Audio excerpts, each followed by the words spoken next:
سلام على عباده الذين اصطفى ونشهد أن لا إله إلا الله وحده لا شريك له ونشهد أن سيدنا وسندنا وحبيبنا ومولانا محمدا عبده ورسوله الذي أرسله بالحق بشيرا ونذيرا وداعيا إلى الله بإذنه وسراجا وقمرا منيرا فقد قال الله تعالى في كلامه المجيد والفرقانه الحميد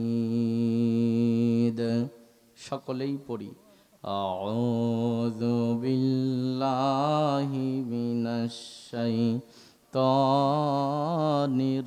الرجيم بسم الله الرحمن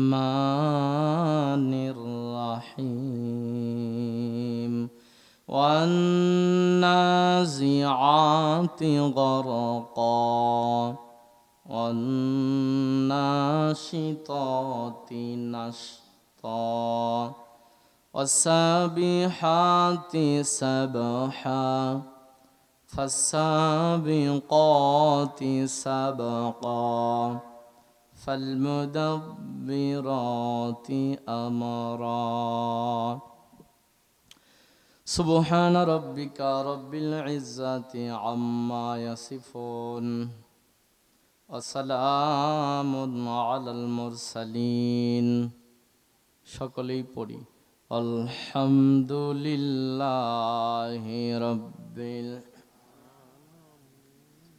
পৃথিবীতে কেউ স্থায়ী হয় না হোক না সে ফেরাউন কিবা নমরুদ কেউ ভবে চিরকাল রয় না পৃথিবীতে কেউ স্থায়ী হয় না হোক না সে ফেরাউন কিবা নমরুদ কেউ ভবে চিরকাল রয় না কেউ ভবে চিরকাল রয় না চলে যায় সব ছেড়ে যেতে হয় মৃত্যু মানে না কোনো পরিচয় সব রাজা মহারাজা আর মহাবীর সব রাজা মহারাজা আর মহাবীর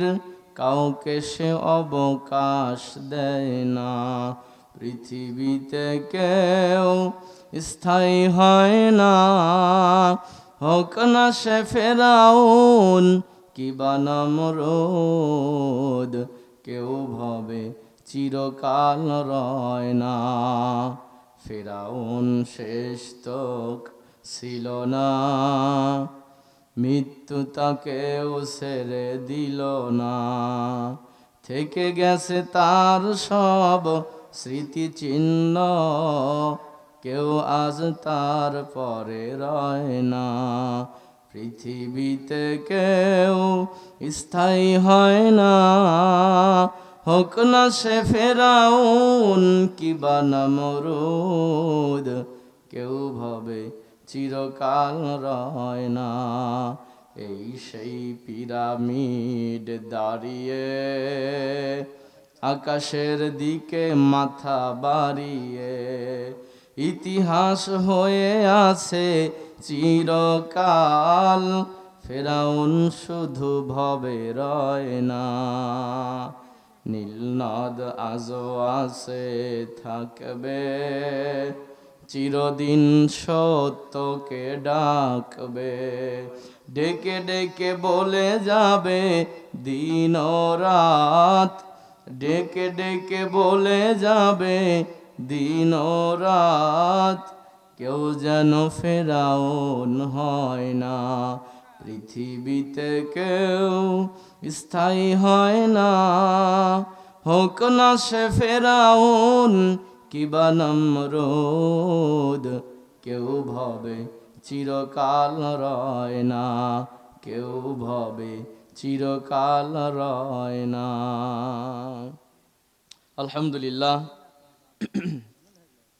যুব সমাজের উদ্যোগে চরবাতিয়া কবরস্থানের উন্নতি কল্পে আয়োজিত আজকের এই ৫ম তাফসিরুল কোরআন মাহফিলের সম্মানিত সভাপতি সাহেব, সহসভাপতি, প্রধান অতিথি, উপপ্রধান অতিথি সহ বিশেষ অতিথিবৃন্দ, ইতিপূর্বে আলোচনা রেখেছেন এমাটির রত্ন হজরত উলামা ইকরাম, আমার সামনে বসা পিতৃতুল্য মুরব্বিয়ানে আইজম, সমবয়সী যুবক বন্ধুরা, চেনহের কচিকাচারা, পর্দার অন্তরালে অবস্থানরতা, সর্বগুণে গুণান্বিতা পর্দা নিশে আমার মা এবং বোনেরা, সকলকে আন্তরিক ধন্যবাদ এবং অভিনন্দন জ্ঞাপন করে সর্বপ্রথম আমরা সেই মহান রব্বুল ইজ্জাতুল জালালের দরবারে শুকরিয়া আদায় করছি যে আল্লাহ পাক আমাদেরকে এই কনকনে শীতের মধ্যেও সকল পিছুটানকে পিছে ফেলে দিয়ে আমাদেরকে কোরআনের তাফসিরের মাহফিলে বসার মতো সুযোগ করে দিলেন।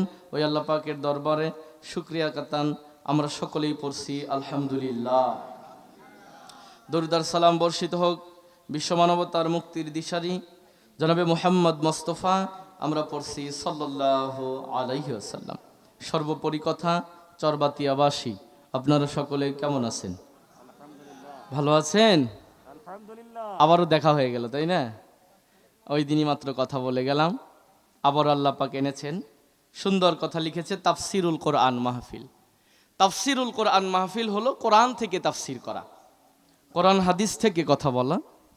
আমাদের সমাজে অনেক আছে তাফসিরুল কোরআন মাহফিল নাম দেয়, বক্তা এসে শুরু করে একটু আরবি বলে, তাফসির যায় একদিকে, বক্তা যায় আরেক দিকে, শ্রোতাদের মন যায় আরেক দিকে, তাই না?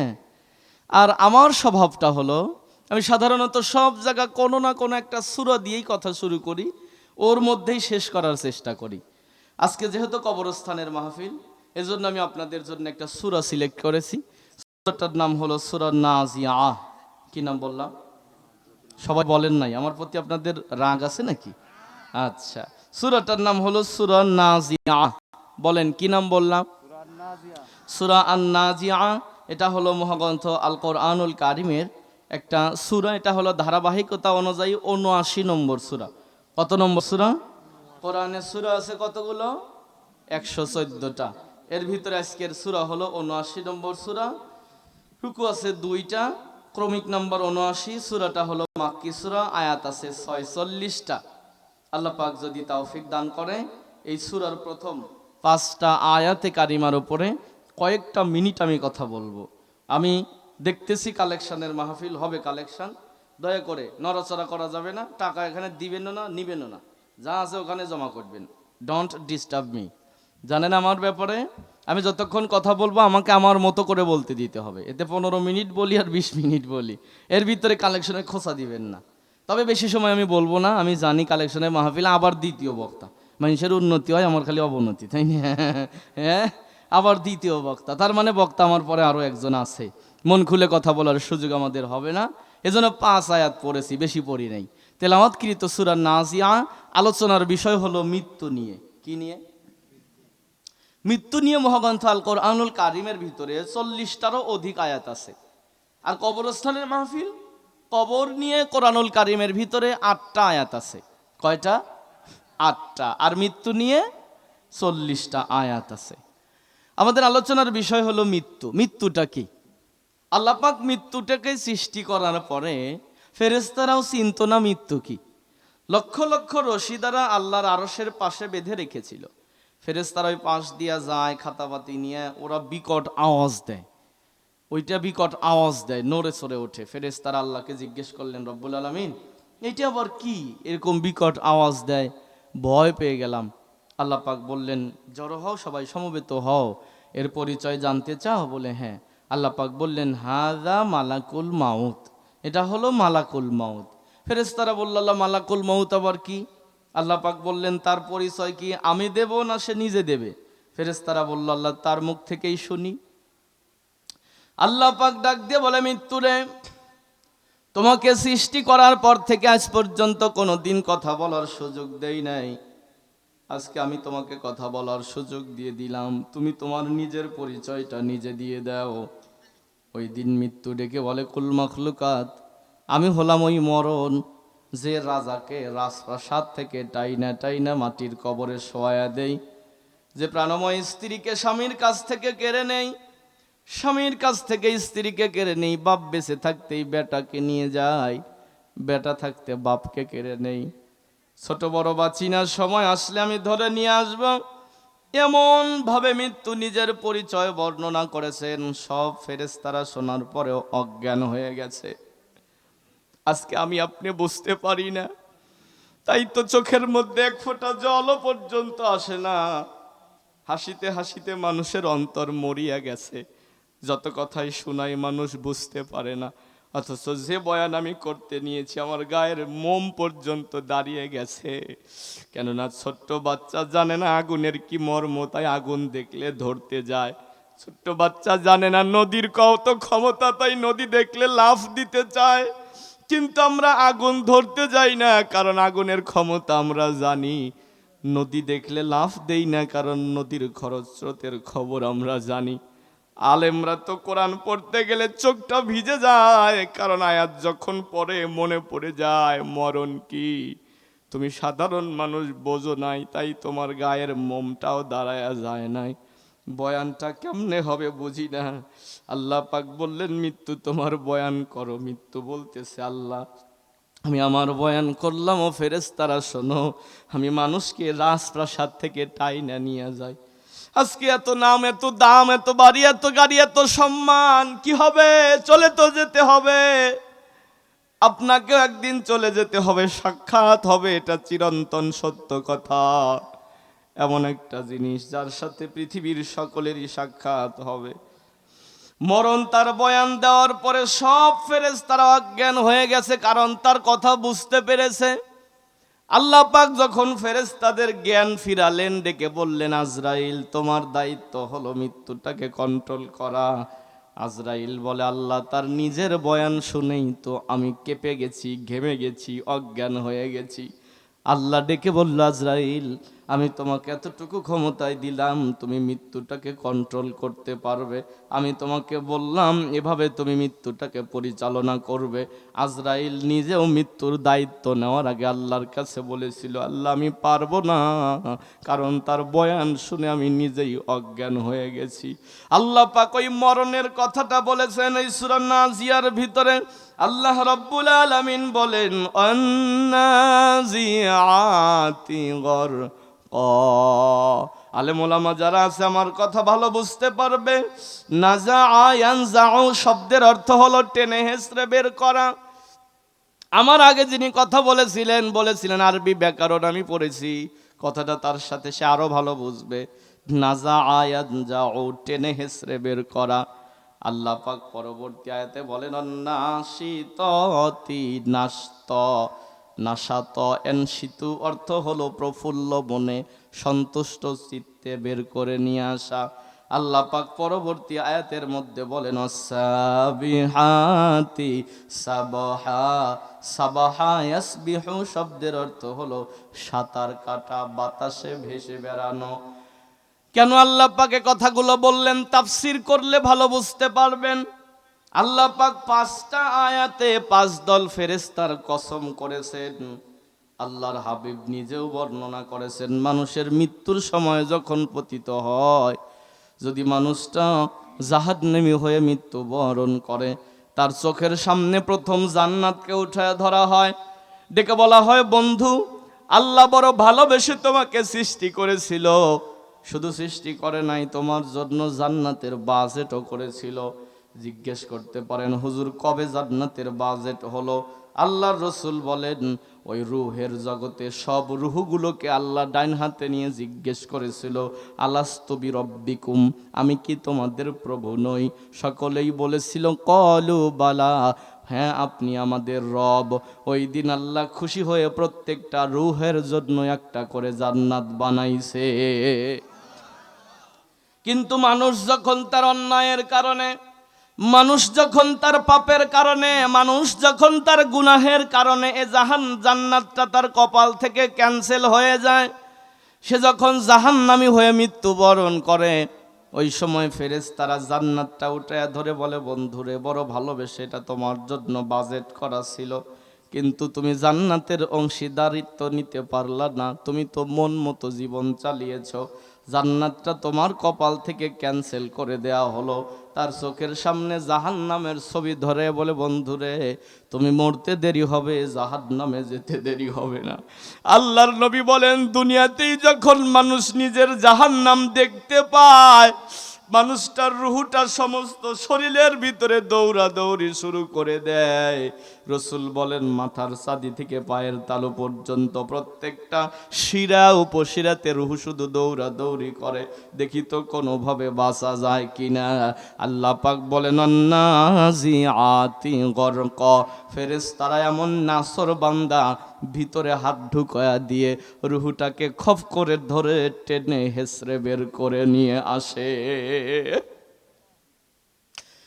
দ্বিতীয় নাম্বার আয়াত হলো অন্নাশিতাতি নাশতা। নাশাত ইয়ানশিতু অর্থ হলো প্রাণবন্ত, উৎফুল্ল মনে কোনো কিছু হাজির হওয়া। দ্বিতীয় দল হলো ওই ফেরেশতাদের কসম যারা মুমিন বান্দার মৃত্যুর সময় হাজির হয়। রসুল বলেন, তার চোখের সামনে জান্নাতটা উঠায় ধরে বলে, বন্ধুরে জান্নাত তোমার বাজেটে চলে এসেছে। ইয়া আইয়াতুহান নাফসুল মুতমাইন্না ইরজিই ইলা রাব্বিকি রাদিয়াতাম মারদিয়া ফাদখুলি ফি ইবাদি আদখুলি জান্নাতি। ফেরেশতারা ডেকে বলে, ও প্রশান্ত আত্মা বের হয়ে এসো, তোমার উপর তোমার রব খুশি হয়ে গেছে, তুমি বের হও আর জান্নাতের মধ্যে ঢুকে যাও। আল্লাহর হাবিব বলেন, পানি ভর্তি কলসকে কাজ করে দিলে পানি যত অনায়াসে বের হয়ে যায়, মুমিন বান্দার রুহুটা তার চাইতে অনায়াসে বের হয়ে যায়, সে বুঝতেও পারে না। নবীজি বলেন, যখন মানুষ দুনিয়াতে তার জান্নাত দেখতে পায়, রুহুটা জান্নাতে যাওয়ার জন্য পাগল হয়ে যায়। এজন্য রসুল বলেছেন, মানুষ মারা গেলে দেরি করো না, তাড়াতাড়ি কবর দিয়ে দিও। যদি সে জান্নাতি হয়, কেন জান্নাতের নিয়ামত থেকে তাকে বঞ্চিত করতেছো? আর যদি জাহান্নামী হয়, একটা জাহান্নামীকে কেন তোমরা পাহারা দিয়ে রাখতেছো? রসুল বলেন, যখন প্রশান্ত আত্মাটা বের হয়ে আসে, ফেরেশতারা হাত দিয়ে ধরে না, রেশমি একটা পোশাক বিছায়া বলে, এখানে এসো। আত্মাটা রুহুটা বের হয়ে জায়গার মধ্যে যাওয়ার পরে ফেরেশতারা পোটলা বানায়া এরকম মোড়ায়া দ্বিতীয় দল ফেরেশতাদের হাতে দিয়ে দেয়। আল্লাহ পাক ওই ফেরেশতাদের কসম করে বলেন, সাবিহাতি সাবহা। সাবাহা ইয়াসবিহু শব্দের অর্থ হলো বাতাসে ভেসে বেড়ানো। আল্লাহ বলে, 3 নাম্বার দলের ফেরেশতারা যারা যায়, রুহুটাকে নিয়ে আহলান সাহলান মারহাবা জানায়া আসমান আর জমিনের মধ্যবর্তী ফাঁকা জায়গাটাতে তারা ঘুরতে থাকে আর আনন্দ দিতে থাকে। আল্লাহ পাক বলেন, যখন তারা এই আসমান আর জমিনের মধ্যবর্তী জায়গাতে ঘুরতেছে, ঘুরতে ঘুরতে রুহুটাকে নিয়ে তারা প্রথম আসমানের গেটের কাছে চলে গেল। প্রত্যেকটা আসমানে দরজা আছে, ফেরেশতারা যাওয়ার সাথে সাথে আহলান সাহলান মারহাবা বলে দরজা খুলে দেয়। আমি যখন আলেমে অথবা ফাজিলে পড়ি, তখন আমি একটা আয়াত কোরআনের পড়েছিলাম, মানে আয়াতটা আমি বুঝেছিলাম না। আল্লাহ বলেছে কিছু মানুষের জন্য আসমানের দরজা বন্ধ। এটা আমি বুঝতে পারিনি, প্রশ্ন করে সাহস পাইনি। যখন আমি কামেল পাশ করলাম, কামেলে যখন পড়েছি, তখন দেখেছি আল্লাহ কিছু মানুষের জন্য আসমানের দরজা বন্ধ করে রাখে। আমি বুঝি না আসমানের দরজা বন্ধ হলে কি হবে। এটা পরে বুঝতে পেরেছি, আসমানের দরজা যদি বন্ধ থাকে, তার রুহুটা উপরের দিকে উঠবে না। প্রথম আসমানের দরজাটা খুলে দেওয়া হলো। ফেরেশতারা বলে, আহলান সাহলান মারহাবা। এই ফেরেশতারা আরেক দল ফেরেশতাদের হাতে দিয়ে দেয়, আল্লাহর রাসূল বলেন ফেরেশতারা পাল্লা পাল্লি করতে করতে ফাসাবিহাতি সাবাকা, সাবাকা ইয়াসবাকু শব্দের অর্থ হলো পাল্লা দেওয়া। আল্লাহ বলেন ফেরেশতারা পাল্লা দিয়ে রূহটা নিয়ে উপরে যায়। সাত আসমানের উপরে ইল্লিয়িন নামক একটা জায়গা আছে, যেখানে জান্নাতি বান্দাদের রূহ রেখে দেওয়া হয়। ফেরেশতারা রূহটা নিয়ে জান্নাতের ভিতরে রেখে দেয়। আল্লাহ এ মরণ আমাদেরকে দান করিও, পরে না আমিন। আল্লাহ এমন একটা মরণ আমরা চাই, মরতে তো হবেই, এমন মরণ যেন হয় রুহুটা যেন আসমানে চলে যায়। আর যদি গুনাহগার বান্দার জান যখন কবজ হলো, দুর্গন্ধযুক্ত একটা ময়লা কাপড় বিছায়া বলে এখানে আয়, রুহু যখন যায় ফেরেশতারা এই রুহুটাকে মুড়িয়ে ধরে। রসুল বলেন মানুষ হাতের মধ্যে আগুনের কয়লা নিলে যত তাড়াতাড়ি ফেলে দিতে চায়, তার চাইতে তাড়াতাড়ি রুহুটা নিয়ে সাতবক জমিনের নিচে চলে যায়। জমিনের নিচে সিজ্জিন নামক একটা জায়গা আছে, যেখানে জাহান্নামীদের রুহু রেখে দেওয়া হয়। ওই জায়গার মধ্যে যায় জাহান্নামের মধ্যে তার রুহুটা রেখে দেওয়া হয়। প্রশ্ন আমার চরবাতিয়ার মানুষেরা, আমার কথা বুঝতে কি আপনাদের সমস্যা হচ্ছে? সমস্যা যদি না হয় একটু খুলে বলেন দেখি কতটা বুঝেছেন। মানুষের রুহু হয় ইল্লিয়িনে গেল নাই সিজ্জিনে গেল, অথচ তখনও পর্যন্ত তার মরা দেহটা কিন্তু কবরের ভিতরে রাখা হয় নাই। তখনও পর্যন্ত দেহটা কবরে রাখা হয় নাই। এজন্য রসুল বলেছে কোনো মানুষ মারা গেলে মানুষটাকে যদি উলঙ্গ করেও কবরে রাখা হয়, আল্লাহ জিজ্ঞেস করবে না তুই ল্যাংটা এসেছিস কেন। যদি তাকে গোসল ছাড়াও কবর দেওয়া হয়, আল্লাহ জিজ্ঞেস করবে না তুই গোসল ছাড়া কবরে আসলি কেন। কারণ আল্লাহর হুকুম মানার হুকুম আছে ততক্ষণ, জীবন থাকে যতক্ষণ। যখন জীবন চলে যায় তখন আল্লাহর হুকুম ব্যক্তির ওপরে আর ফরজ থাকে না। আর আমরা জীবন থাকতে মানি না, মরার পরে তার নামে 40 করি, কোরআন খতম করি, তার নামে যায় যায় দোয়া করার চেষ্টা করি, অথচ সে দুনিয়াতে থাকতে আল্লাহকেও চেনে নাই, নবীকেও চেনে নাই। ঠিক না? ওই মানুষটাকে জিজ্ঞেস করা হবে না, জিজ্ঞেস করা হবে আমাকে আপনাকে যারা বেঁচে আছি, বলবো যে তোমার অমুক মারা গেল, তুমি ল্যাংটা করে কেন কবরে রাখলা, তার প্রশ্ন আমাকে করা হবে, তাকে করা হবে না। আমি চলবো না ওই দিকে, আমি আলোচনার দিকে যাই। জাহান্নামী বান্দার রুহুটা জাহান্নামে রেখে দিল,